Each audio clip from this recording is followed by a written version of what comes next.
안녕하십니까. 진짜 예수를 찾아서 제78강 요한복음과 헬레니즘 두 번째 시간이 되겠습니다. 지난 시간에도 말씀드렸듯이 이 헬레니즘 시대는 이 혼합의 시대라는 거죠.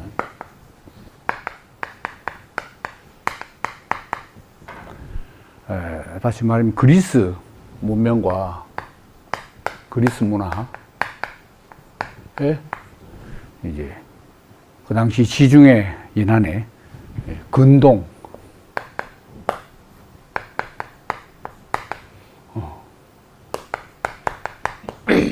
이 근동이라는 것은 이제 페르시아, 메소포타미아, 시리아, 이집트 이런 이제 등지의 문화가 이제 근동 문화인데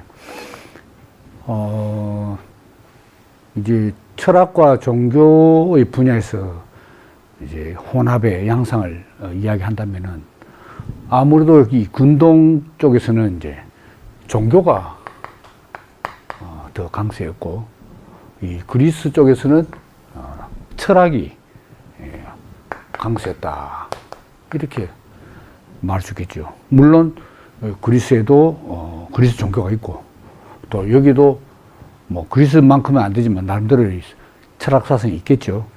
그렇지만 이제 이 종교들이 이쪽으로 영향을 많이 미치고 또 철학이 이쪽으로 미치고 또 종교도 마찬가지 그리스 종교하고 영향을 서로 미치고 이렇게 되었습니다. 그래서 지난번에 이제 살펴본 것이 그리스 문화에서는 그렇게 강력하지 않던 그 성신 종교,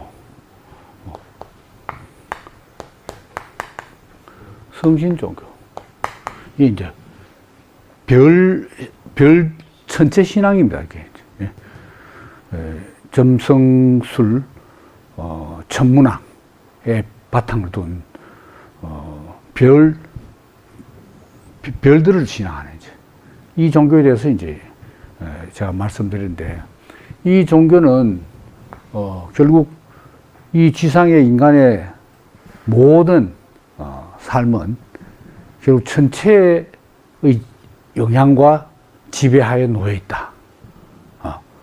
우연히 일어난 것 같지만 그게 아니고 다 별자리의 운행 때문에 필연적인 결과로 이 지상에 뭐 인간이든 자연이든 모든 사건과 일들이 발생한다. 그렇게 됐잖아요. 그래서 결국 이 성신 종교는 인간을 이 숙명론에 빠뜨린다. 이런 이야기를 했습니다. 이미 다 정해져 있다는 거죠. 별들의 규칙적인 운행을 지상의 인간이 무슨 힘으로 맡겠어요? 그러니까 지혜로운 삶은 이미 정해져 있는 천체 운행의 규칙을 미리 알고 거기에 순응하는 것. 별들에게 순응하는 것. 그러니까 뭐 다른 신에게 묻는 게 아니고 인간의 미래를 알려면 이제 별들에게 물어봐. 별들에게 물어봐. 이렇게 되는 거죠. 근데 여기다가 이제 헬레니즘 시대의 대표적인 그리스 철학이 스토아 철학 아닙니까? 그러니까 스토아 철학은 이제 다음 시간에 소개해 드리려고 한데요. 스토아 철학, 에피쿠로스 철학, 회의주의 철학. 요 세 개 중에 스토아 철학이 어떻게 보면 이 성신 종교의 영향을 받지 않았나. 그래서 이제 여기서 이제 스토아 철학이 또 가세하면서 이 스토아 철학도 역시 숙명론. 그러니까 이 우주 전체는 우주가 결국 이제 자연인데 자연의 질서, 자연을 운행하는 힘, 이런 모든 것을 뭐라고 말하냐? 로고스라고 말합니다. 그래서 이 로고스에 순응하는 거, 별들의 순응, 로고스에 순응하는 거. 이게 스토아 철학자들의 삶의 목표죠. 이걸 또 다른 말로 이성이라고 말하잖아요. 그 이성은 인간의 두뇌에서 작동하는 이성만이 아니고 자연 전체 운행 법칙이 이성이다 이 말입니다. 그걸 로고스라고 합니다. 이렇게 되니까 그러면은 이 우주의 질서 또 나 개인적으로 나의 이성의 어떤 사고의 규칙, 삶의 균형과 조화와 질서, 또 자연의 로고스와 나의 로고스를 일치시키는 거, 이게 이제 스토아 철학자들의 목표 아닙니까? 그렇지만 그런 덕스러운 삶을 살기가 쉽지 않다는 거죠. 우선 자연의 로고스를 바로 이해하는 것도 어렵고, 안다고 하더라도 나의 로고스를 그 자연 로고스에 순응해서 조화시키고 일치시켜서 산다는 거, 그게 쉽지 않죠. 그러면 이제 어떤 결과를 가져오냐? 아파테이아.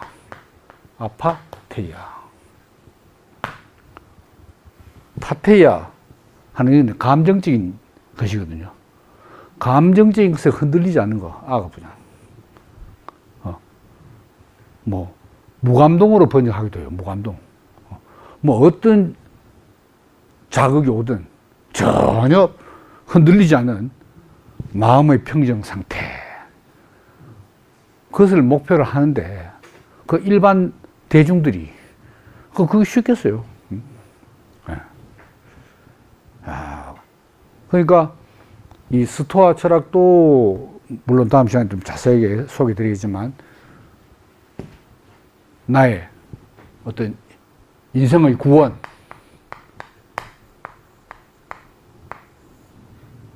되지 못한다는 거죠. 또, 천체 신앙을 하니까, 옴짝달싹 나의 자유의지는 그냥 속수무책. 있어봐야 소용도 없어. 오히려 나의 자유를 발휘하려고 힘을 쓸수록 더욱더 인생은 불행에 빠지. 역행하는, 별들의 운행에 역행해버린 거. 이런 분위기 속에서, 그러니까 헬레니즘을 대표하는 그리스 철학으로도 내 인생이 구원이 안 돼. 또 별들의 신앙에서도 구원이 안 돼. 이런 분위기 속에서 미르의 종교가 이제 침투하게 되는 거죠. 미르의 종교.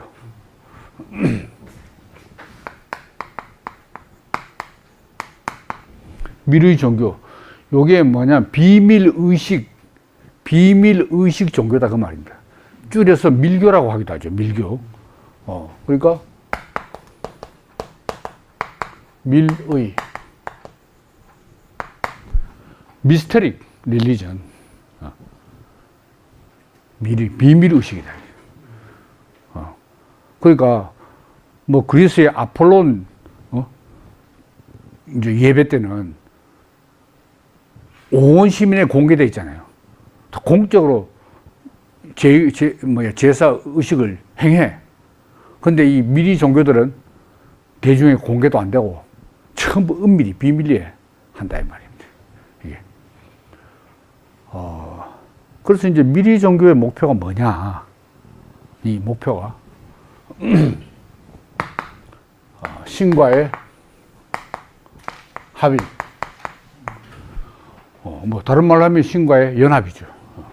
연합이다. 연합이나 합일이나 신과의 합일. 그러니까 인간의 이 궁극적인 어떤 갈망, 소원은 결국 신과의 합일에 있다는 거죠. 이런 이야기입니다. 그러니까 이제 요 근동에서 발생한 이 종교들이 요 신과의 합의를 이 그리스 종교보다 더 적극적으로 추구하는 그런 양상을 보이고 있었다는 거죠. 이게 이제 일로 이제 막 흘러 들어가게 돼요. 그래서 이제 이 처음에는 이제 이집트든 뭐 메소포타미아든 뭐 다른 가나안 지역이든 간에 신과의 합일보다도 1차적인 이제 종교의 발생은 이제 풍요, 이 지상적인 삶의 풍요, 그리고 안전, 풍요와 안전을 신에게 기원하는 데서 종교가 발생했다 이겁니다. 그 아시다시피 이 육신적인 삶에서 1차적으로 우리가 부딪히는 건 뭡니까? 자연의 힘이잖아요. 그 자연의 힘을 어떻게 이용하고 또 어떻게 인간의 삶에 유익이 되도록 끌어오느냐인데, 이 자연의 힘이 인간의 소원대로 작동하지 않잖아요. 자연재해를 일으키니까. 그래서 자연의 힘과 이를 정복하려는 인간의 힘이 계속 맞붙이는 거지. 자연의 힘을 이제 눌러야 이용을 할 수 있으니까. 근데 그대로 거슬러 올라갈수록 판판이 인간의 이 힘이 자연의 힘에게 패배를 해본 거예요. 그래서 자연의 힘이 작동하는 배후에 뭔가 보이지 않는 어떤 실체가 있다.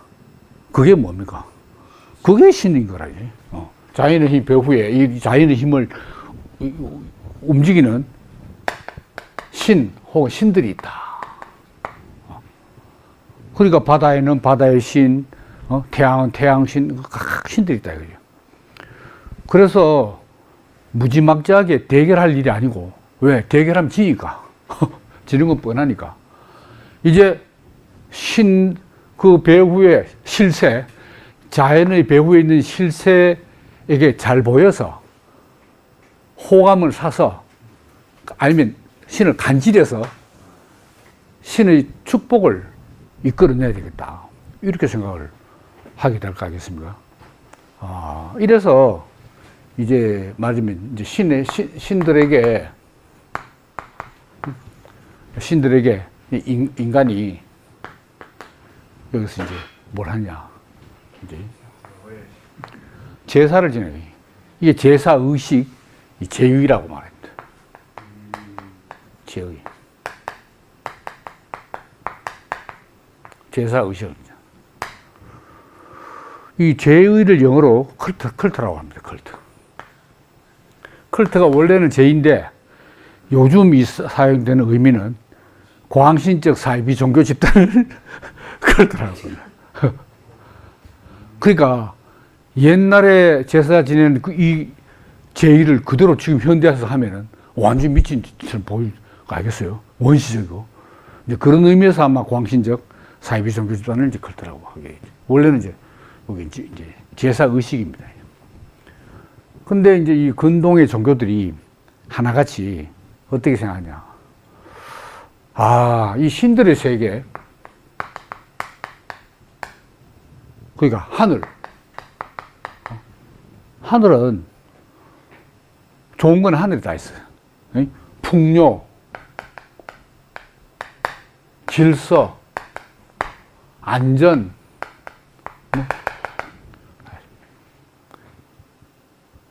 그러니까 이제 이 지상에서 어떻게 이 하늘의 풍요와 질서와 안전을 끌어내려오느냐. 이 신들이 내려보내야 되겠잖아요. 이렇게 이제.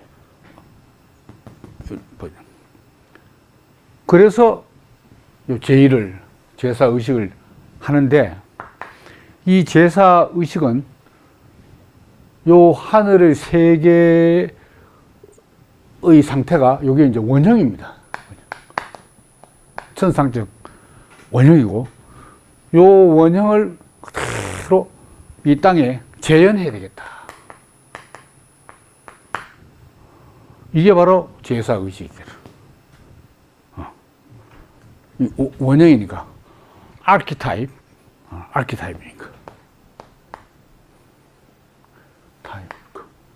일단 아키타입. 이렇게 이제 된다 이거죠. 그래서 이제 그대로 거슬러 올라갈수록 이제 제일 부러운 게 뭐냐. 이 지상에는 걸핏하면은 가뭄이 들잖아요. 가뭄 들면 자동적으로 또 기근이 드네. 이게 제일 큰 재앙이라. 그래도 이 군동은 주로 뭐 비호감 초승달 지역해도 다 그 사막도 둘러싸여 있잖아요. 아차 하면은 가뭄이 드는 거라. 근데 신들의 세계는 가뭄이 없어. 그러니까 이 제의를 통해서 신들의 호감을 사고, 그리고 이 제의를 이런 풍요의식, 풍요를 모방하는 제의를, 제사의식을 행하는 거라. 왜? 모방해서 재현하는 거지. 요걸 재현하는 거. 근데 뭐 눈으로 봤겠어요? 사람이 다 상상하는 거지. 이 지상의 형편과 정반대되는 모습을 상상하면서 그린다 이거죠. 근데 이제, 자, 하늘이 이 신들의 세계에서 이 천지 만물을, 첫째는 뭡니까? 창조를 하잖아요. 창조를 하고.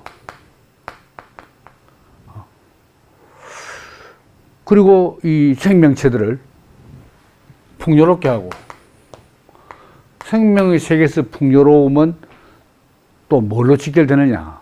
다산입니다, 다산. 정약용의 호가 아니고, 다산. 다산. 식물이든 동물이든 인간이든 자손을 많이 번식시키고, 이게 풍요로운 거 아닙니까? 그러니까 하늘은 풍요롭다. 이게 이제 1차적으로 창조된 세계에서의 풍요와 다산, 여기 이제 인간이 핵심적으로 바라는 건 그래.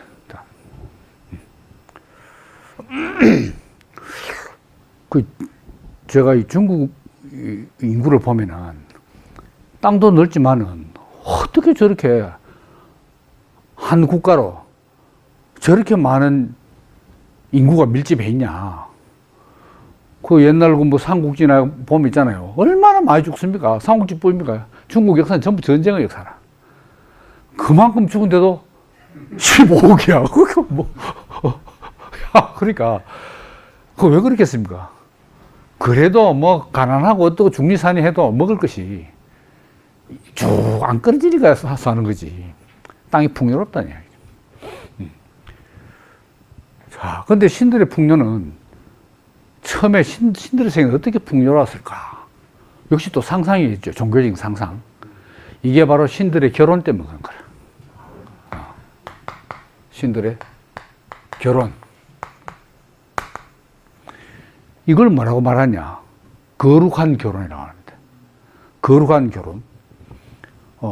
히라보로 히에로스 가모스. 히에로스 가모스.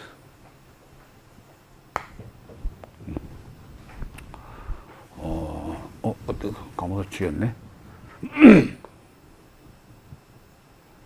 성스러운 결혼. 신들이 결혼하는 게 성스러운 거 아닙니까?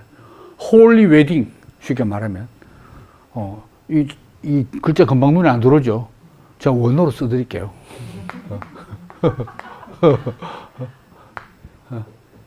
히에로스 가모스. 홀리 웨딩이 돼 말입니다. 신들은. 그러면 이제 처음에 뭐 어떻게 종교가 여러 종교 아닙니까?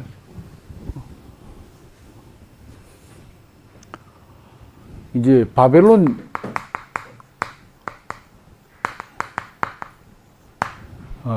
신화를 보면 이제 에누마 엘리시라는 창조 신화가 있습니다. 에누마 엘리시. 성경에 이제 창세기와 같은 거죠. 에누마 엘리시는 창조 신화에 보면은 여기에 최고 신이 누구냐? 마르둑입니다. 마르둑. 이 말뚝이 아니고 마르둑입니다. 이게. 여기서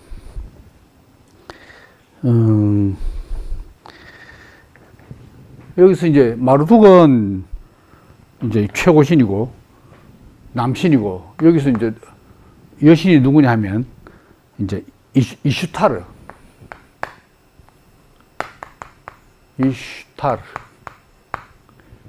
이슈타르로 겠죠. 이슈타르.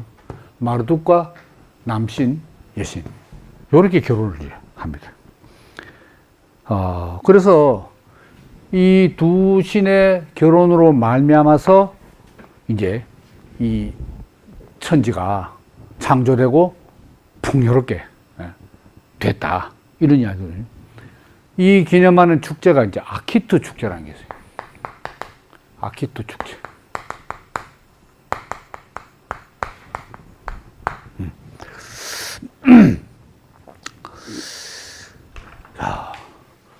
그러니까 어쨌든 하늘의 세계에서도 풍요로우려면 결혼을 해야 된다. 이런 생각을. 다 인간의 상상이겠죠, 뭐 이제. 지상의 삶에 빗대어서 이제 상상을 한 거니까. 맞겠죠. 근데 이 마르둑이 처음에 어떻게 최고신이 됐냐. 여기에 저항하는 신이 티아마트라는 신이 있어요. 티아마트는 여신이 있었어. 이 여신은 이게 혼돈의 신입니다. 혼돈의 여신이라. 그래서 싸워가지고 마르둑이 티아마트 여신을 이제 없애버렸어요. 그러고 나서 이제 안정과 질서가 찾아와서 이슈타라고 결혼해서 이제 이 지상의 풍요를 가져왔다. 이런 이야기들. 그러니까 이제 요 원형, 신들의 세계의 원형을 제의를 통해서 그대로 지상에 재현을 하는 거라. 왜? 신들의 삶에 참여하는 거지만. 재현한다는 게 신들의 삶에, 우리가 재현하면서 신들의 삶에 참여한다. 제의가 바로 신들의 삶에 참여하는 거야. 근데 여기 핵심이 뭐냐? 바로 여기 히에로스 가모스, 성스러운 결혼이었다 이거죠. 그럼 여기서도 제의에서 성스러운 결혼을 재현을 하는 거야, 이제. 재현. 히에로스 가모스에서 하는 거야. 그럼 누가 하느냐? 이 신년 축제 때, 아키투 축제라는 신년 축제 때, 왕과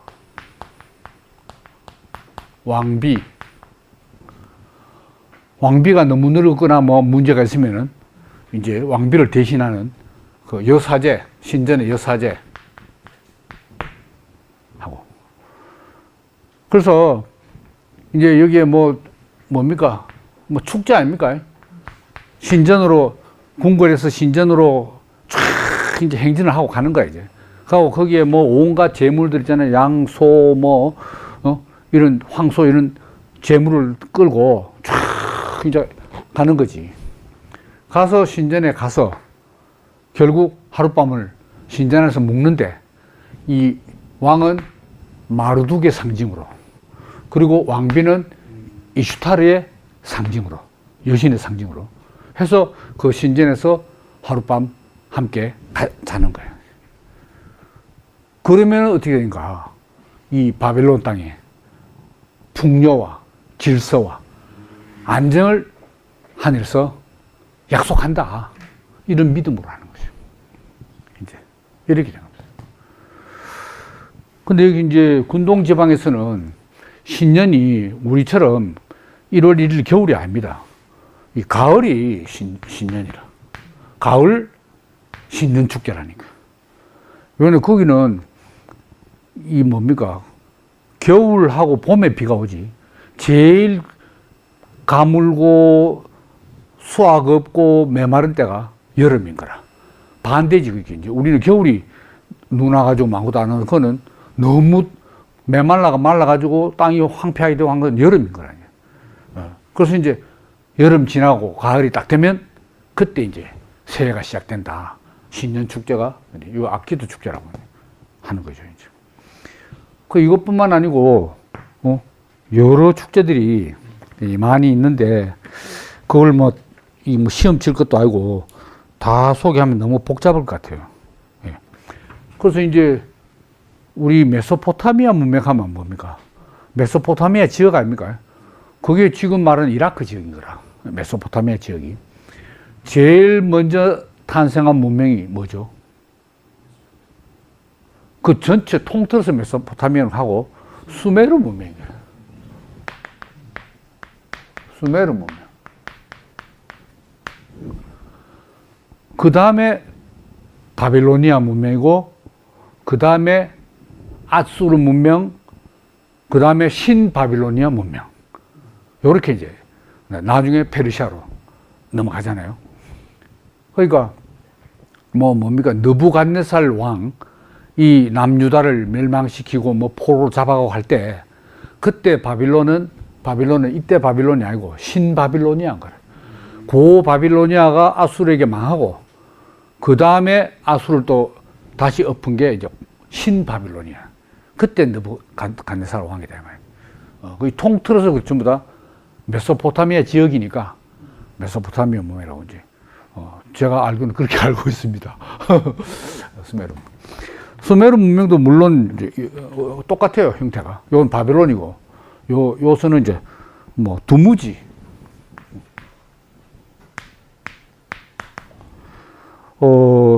두무지와 이난나.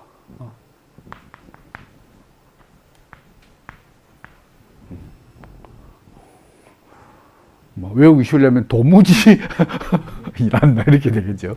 또 남신 여신, 역시 이 성스러운 결혼 히에로스 가모스를 한다 이거죠. 이제. 그래서 이걸 이제 수메르 문명의 두무지와 이난나 바벨론이 대표적인 것, 딴 것도 또 있지만 가장 대표적인 거고, 그 다음에 가나안으로 들어오면은 뭐가 있느냐? 가나안에 들어오면 바알이 있습니다. 바알과 아시니 바알과 아낫,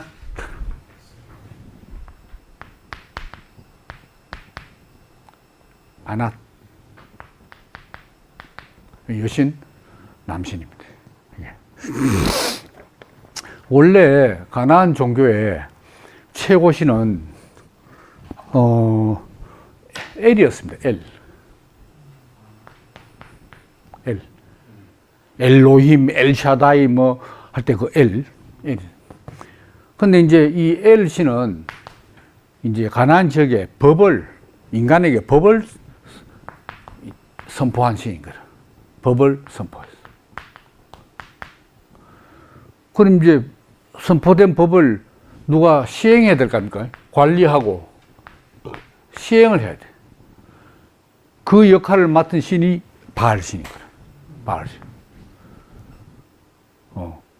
근데 이제 가나안 종교에서 엘 신은 뒤로 슬며시 잠적해버리고 이제 바알 신이 전면에 나서 거의 최고 신 노릇을 하게 된 겁니다. 이제.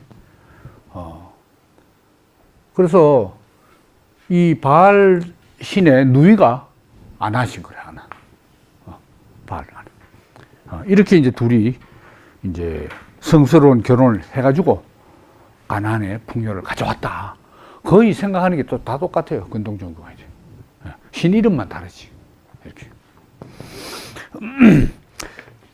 그래서 한 김에 상세하게 하면 수메르 문명은 두무지와 이난나, 바빌론 에서는 뭡니까 마르두카 이슈타르, 그 다음에 이집트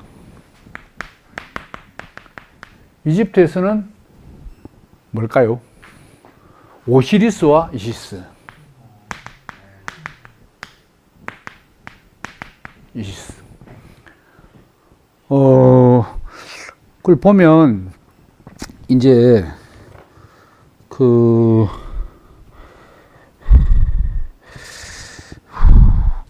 너무 이 자료가 많아가지고, 금방. 이집트 신화에 보면은, 이제, 뭡니까? 대지의 신 캡하고,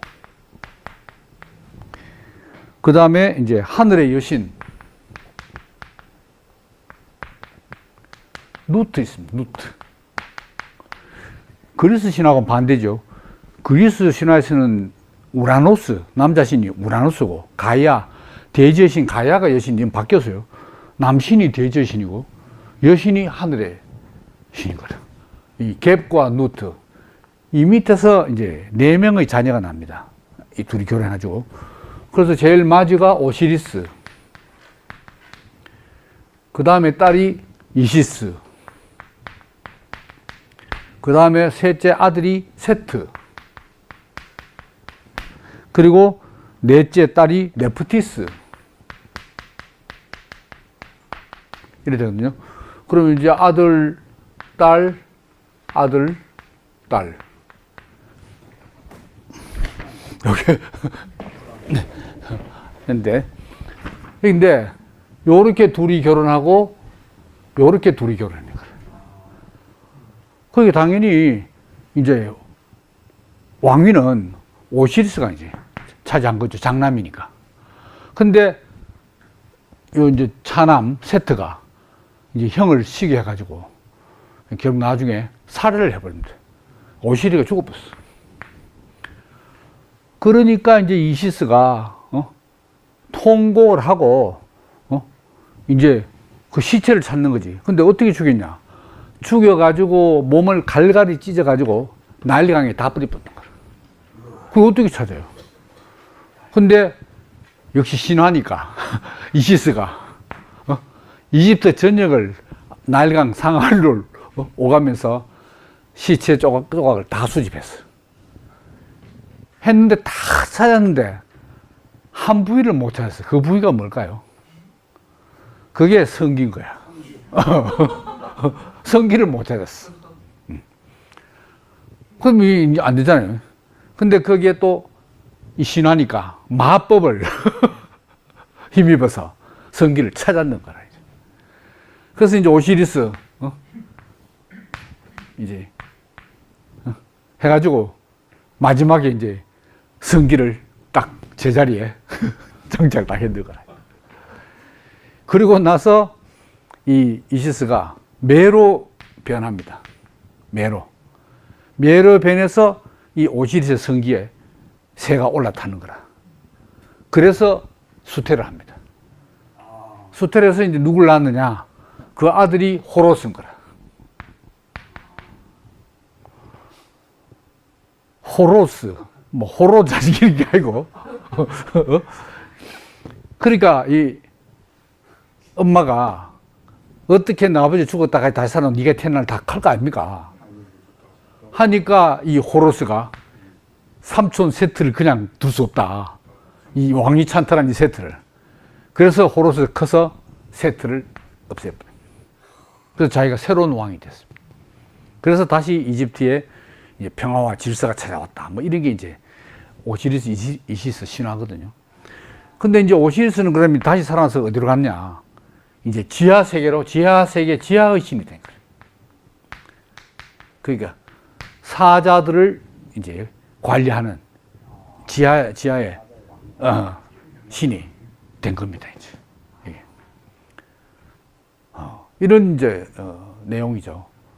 여기에도 마찬가지로 오시리스와 이시스의 거룩한 결혼. 이게 뜹니다. 이 근동 지역의 모든 이 종교들이 다 하나같이 어떻게 이렇게 생각이 거의 비슷비슷하다 이 말입니다. 이게. 이제 그런데 이제 어떤 문제가 생기냐 하면, 그,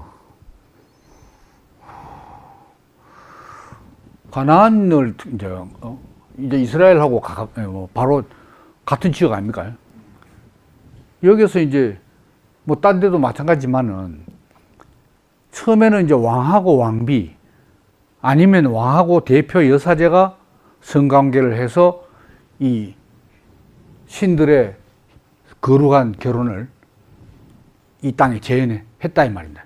그래서 이제 풍요를 가져온다고 믿었는데 나중에는 일반 신자들도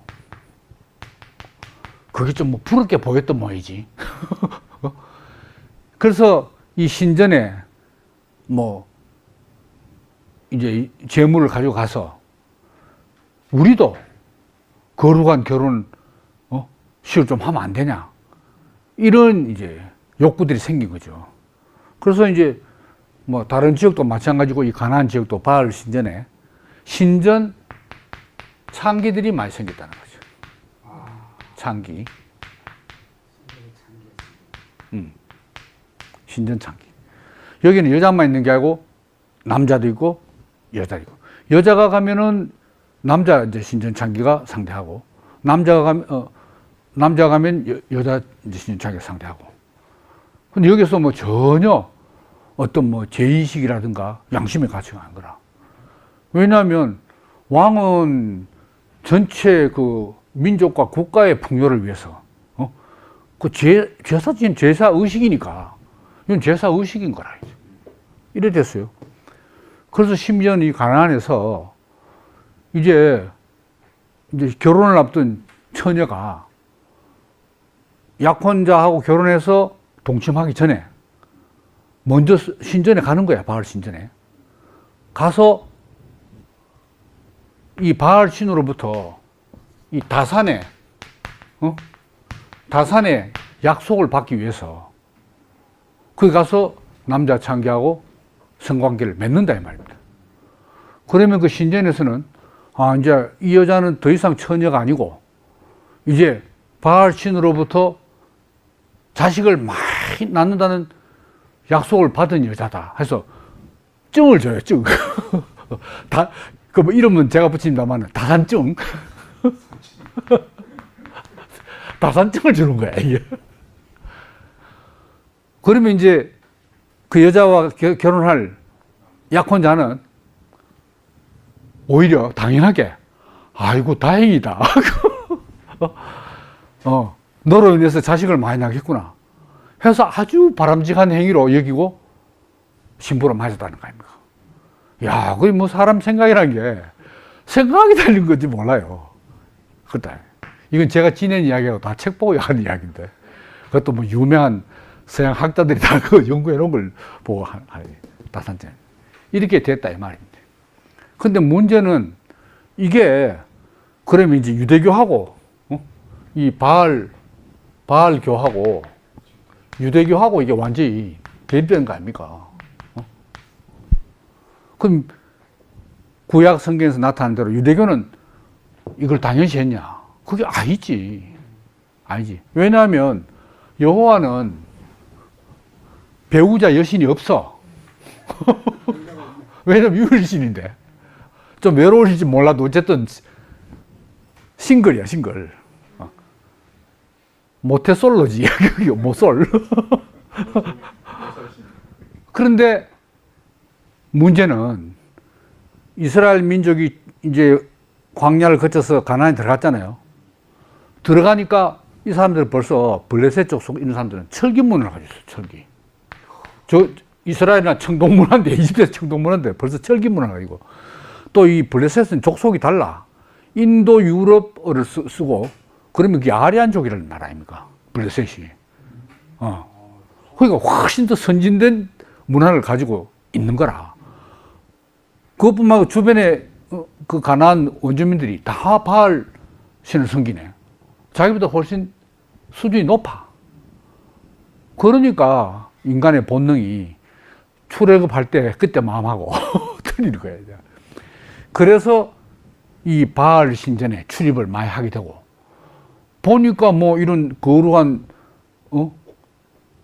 결혼을 하면서 뭐 이렇게 하니까 뭐야 이게 또 모르기도 하고 이래서 이스라엘 안에 이 신전 창기가 있는 바알 신전에 출입하는 사람들이 많아졌다 이거래.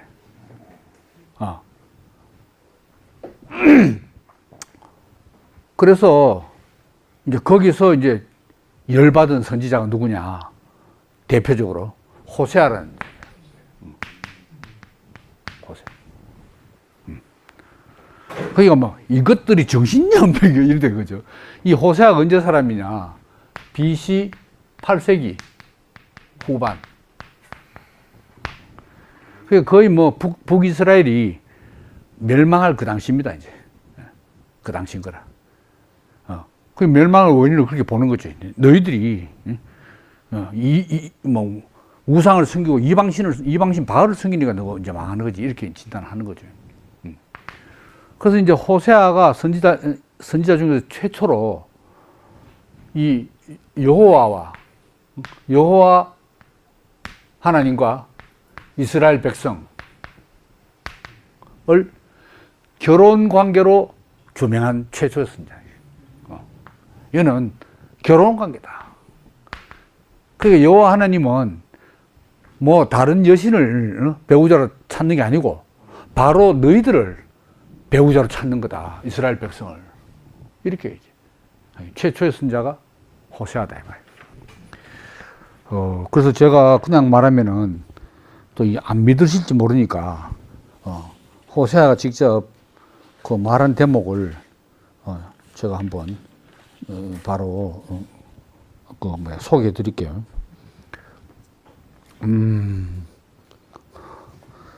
이 자료가 너무 많은 관계로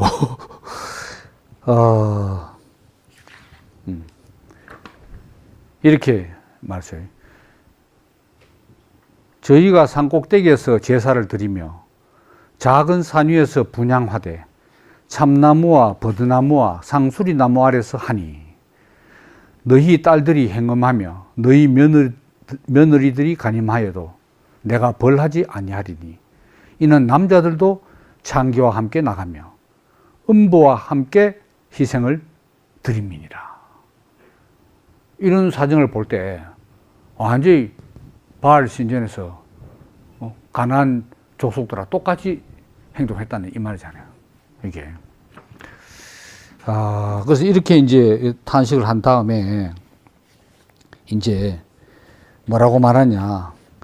이제 내 배필은 너거다 하는 것을 이제 호세아가 이제 호세아 2장 16절에서 20절까지 요약을 하면은 여호와께서 이르시되 그날에 너가 나를 내 남편이라 일컫고 다시는 내 바알이라 일컫지 아니하리라. 내가 너게 장가들어 영원히 살되 의와 공변됨과 은총과 긍휼히 여김으로 너게 장가들며 진실함으로 너게 장가들리니 너가 여호와를 알리라. 그러니까 여호와 하나님이 이스라엘 백성들에게 내가 장가가겠다. 너가 내 신부들이다. 이렇게 말해. 그걸 최초로 이야기한 사람이 호세아다. 이제 이런 이야기입니다. 그러니까 이제 이스라엘이 이제 이 바알 숭배를 부러워한 결과가 어떻게 되냐. 혼합이 돼가지고 우리 여호와의 짝은 아세라 여신이다. 이런 이야기까지 나왔다는 겁니다. 아세라 여신이. 구약성에 아세라 나오잖아요. 아세라 여신. 아세라 여신 누구냐? 원래 엘 신의 배우자였는데 엘 신이 뒤로 물러앉고 이제 최고신 바알이 되니까 바알 배우자가 되는 거라. 그걸 여호와하고 묶어가지고 여호와 아세라 숭배가 되는 쪽으로 막 가는 거야. 이스라엘 혼합주의. 여기에 붕괴한 사람이 호세아라는 거지. 이거는 이제 말도 안 된다는 그런 이야기입니다. 그래서 이제 이 근동 종교, 뭐 가나안은 물론이고 수메르, 바벨론, 이집트 이런 대표적인 근동 종교들이 그러니까 이제 제의를 드린다는 것은 이 땅에서 하늘로 올라가서 신들의 세계의 풍요로움과 신들의 어떤 그 상황을 살피고 그걸 그대로 여기 내려와서 재현한 거. 요게 이제 제의고. 그리고 이 제의를 통해서 어쨌든 이 사람들의 이제 인생의 목표가 신들과 함께 보조를 맞추는 삶. 신들 사는 대로 우리가 사는 삶. 그게 이제 근동 종교의 목표입니다. 뭐 뜻이야 좋죠. 신들대로 우리가 살아야겠다. 이런 이제 이야기입니다. 근데 이걸 이제 비판적인 이제 안목에서 보자면은 신들의 삶에 하늘에 올라서 참여하고 신들의 풍요를 땅으로 끌어내려와서 인간들이 자기 걸로 신들의 소유를 사유화하려고 하는 거 아니냐. 신들의 풍요를 사유화하려고 하는 의도에서 제의를 지낸 거다. 이런 이야기입니다. 그 쉽게 아주 쉽게 말하면은 결국 이 고대 근동 종교들은 다른 종교도 마찬가지지만은 결국은 인간의 필요와 목적을 위해서 신들을 찾고 신들을 숭배하고 신들을 찬양하고 하는 거지. 문제는 무게의 중심은 하늘에 신에게 있는 게 아니고 인간에게 있는 거라. 나를 위해서, 인간을 위해서. 신들.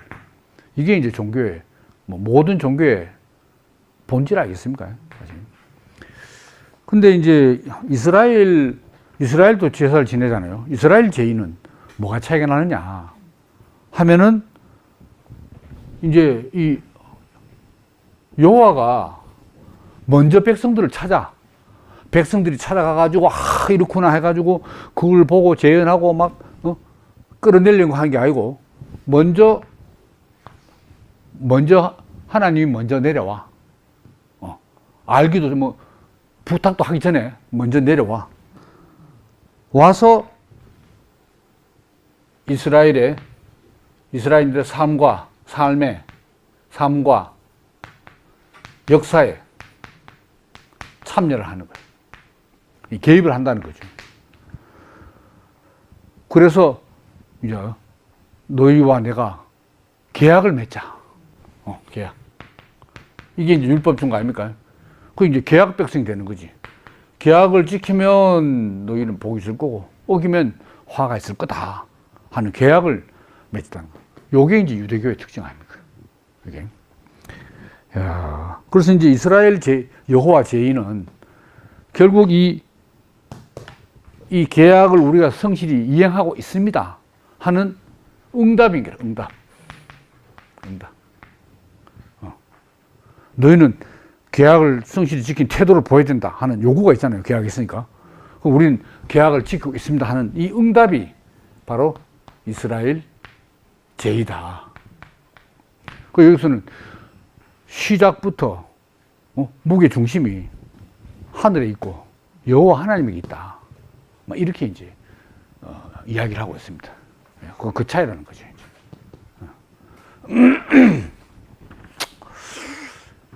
그런데 이제 또 결론적으로 말씀을 드리려고 하는 건 뭐냐면은 이게 이제 점점 처음에는 이 땅의 풍요와 하늘의 질서와 안전을 실현하려 하는 얻어내려고 하는 그런 이제 풍요제의죠. 풍요제의.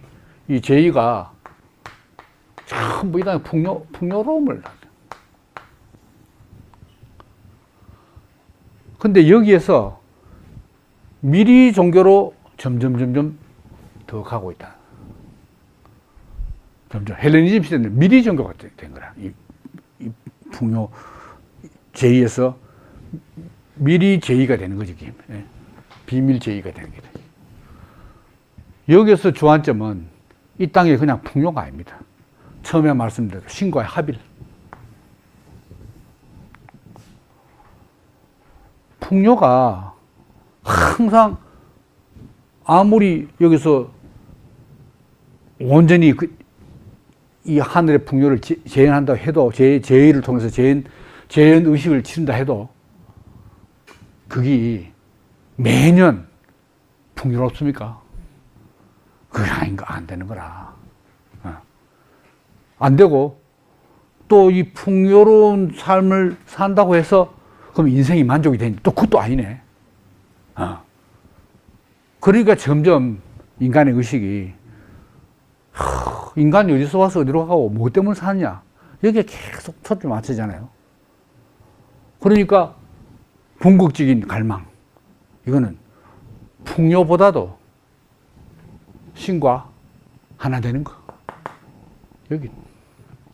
그러니까 이 비밀 의식, 풍요제의에서 비밀 제의가 되는 거예요. 그래서 이제 그 비밀 종교에 입문을 하죠, 입문. 입문식이 중요해요.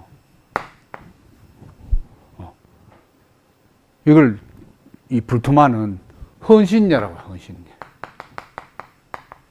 헌신녀를 치는.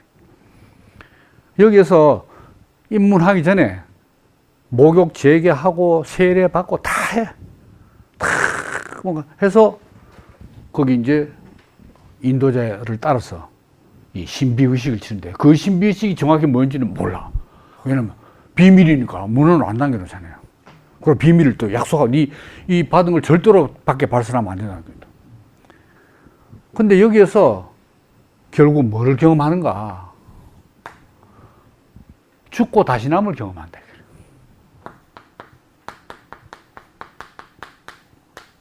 죽고 다시 남. 죽고 다시 남을 어떤 절차로 그 경험하는가? 황홀경. 신과 합의를 이뤘을 때 그 말로 할 수 없는 신비로운 황홀경, 그걸 경험한다네요. 엑스터시. 엑스터식 하는 게 영어 아닙니까? 이게 무슨 글자에서 나왔죠? 엑스터시가? 너무 조용하니까 모르신다는 걸 침묵으로 다 대답하시는데, 요게 엑스 플러스 스타시스입니다. 라틴어. 스타시스는 스탠드, 엑스는 바깥. 그러니까 내 정신이 바깥에 딱 나가 있는, 그게 맨정신으로는 황홀이 안 되는 거지. 헷가닥. 엑스터시. 황홀경을. 그래서 그 황홀경을 한번 맛 봐버리면, 이제는 뭐, 누가 뭐라 해도, 그거 이다이다, 삼다다 해도, 시끄러워. 니는 신과 합의를 해봤어? 이랬더니. 그러니까 뭐, 저도 들은 이야기입니다만은, 한참 이 통일교가 이 세계적으로 뻗어나갈 때, 뭐, 와서 뭐, 이 기독교 뭐, 정통, 목회자가 와서 뭐 따지고 뭐 이러면은, 막 잔말 말고, 우리의 뭐 수련회에 함께 참석해보시면 압니다, 간단해. 그래서 아마 그 수련회 들어가서 같이 굴러가면 나올 때는 몸 만세가 이렇게 아마 되는 것 같아요. 그거는 뭐 지성도 소용없고 뭐 학문도 필요 없어. 황홀경으로 아마 뭔가 신비체험, 이 신비체험 아닙니까?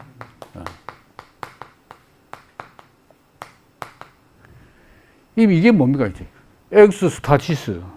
내 정신이, 몸 밖에 유체이터 나가보는데, 늘 나가면 안 되겠지만, 이제, 순간적으로 이 입문식 때 이걸 경험한다, 이 말입니다. 그러면 저도 뭐 안 해봤으면 모르겠습니다만, 짐작컨대, 그 해방감, 세상 다 떠나가고, 모든 것을 다 벗어나버린 해방감.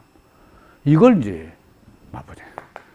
그러면은, 아까 말한 별들을 신앙해서, 별들을 운행에 꼼짝 쓰는데 하면 날 때부터 태양 별자리가 어느 자리고 날 때부터 성격 다 정해지고, 니 몇 살 때 뭐 되고 몇 살 뭐 다, 또 사실 많이 맞아요, 또 그게. 안 맞으면 또 많이 맞아. 그 다음에 스토아 철학이 되는 거지. 로고스를 깊이 이해할수록, 이야. 진짜 만물을 움직이는 법칙, 로고스가 있구나. 이렇게 되잖아요. 근데 내 안에도 이성적 사고라는 이성의 기능이 있는데, 이 로고스, 요 만물의 로고스에 파편도 안 되는 이 로고스, 그게 지 맘대로 날뛰면 뭐합니까? 거기에 모름지기 적응할지어다. 이렇게 되잖아요. 그래서 다 숙명론에 빠져요. 마음은 뭐 편할지 모르죠. 그렇지만 그게 완전한 만족은 안 된다 이거죠. 이제 그런 데서 이 신과의 합일, 여기에 이제 역시 풍요제의 때든 거룩한 결혼식도 하는 거라. 그게 이제 그리스도 대표적으로 디오니소스 종교 아닙니까? 디오니소스 종교. 로마에 가서 바카스 종교도 디오니소스 종교. 이것도 마찬가지입니다. 이것도 결국은 비밀, 처음에는 안 그랬는데, 처음에는 포도주의 풍요로운 수확을 위해서 시작한 종교인데, 이게 이제 헬레니즘 시대에 오면서 동방 종교하고 섞이면서 이게 이제 비밀 종교가 되는 거라. 그 디오니소, 여기서도 모든 디오니소교 분파가 다 그렇다고는 할 수 없지만은, 여기서도 뭐가 있냐. 여기서도 이 혼음이 일어나는 거야. 그러니까 포도주 원래 신이니까, 그래서 이제 포도주 마시고 산정에 올라가서 음악에 맞춰서 춤추고 광란의 파티를 벌이고, 나중에 이 남녀 신도들끼리 근데 그게 뭐 그냥 이제 자기는 그 생각 안 하는 거라. 이게 바로 신들의 결혼, 아까 말한 거룩한 결혼에 우리가 참여하는 거예요. 이게 인생의 풍요를 가져오고 신과의 합의를 더 실감나게 체험하는 거고, 이래 된다 말입니다. 이게. 그래서 이제 이 미리 종교가 이제 로마 이 제국 아래서 어떤 대접을 받았겠어요? 로마 제국은 거기서 뭐 이상한 왕도 나오고 했지만은 이 합리성 아닙니까? 합리성.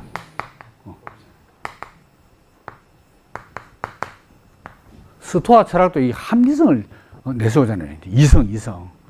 그러니까 마르쿠스 아우렐리우스가 스토아 철학자 아닙니까? 황제면서. 그러니까 로마 제국의 기초가 합리성인데, 저 완전히 개판이지. 그러니까 이제 단호하게 이제 배척을 하고, 이런데 이제 대표적으로 이제 배척하는 사상가들이 뭐 키케로, 세네카, 뭐 이런 로마의 대표적인 이 스토아 철학자들, 이런 사람들이 막 배격을 하게 돼요. 마르쿠스 아우렐리우스 황제는 기독교 박해도 많이 했어요. 그렇게 자연에 순응하는 그런 훌륭한 이 황제가 기독교 박해는 네로만큼은 아니지만은 역시 마르쿠스 아우렐리우스도 기독교 박해를 많이 했어요. 왜? 자기가 볼 때 너무 비합리적이거든. 기독교 신앙강이 비합리적이거든. 자, 이렇게 됐습니다. 야, 이게 이제 미리 종교가 지난 시간에도 말씀드렸지만, 결국 미리 종교의 바탕은 결국 시간이 지날수록 그 사상적 바탕이 영지주의다 이거죠.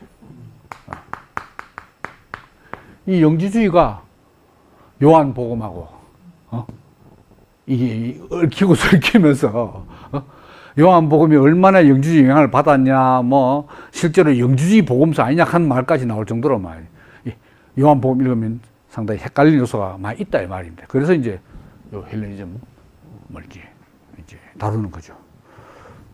뭐 오늘 이 정도로 하고요. 다음 시간에는 헬레니즘에서 이제 스토아 철학을 경청해 주셔서 감사합니다.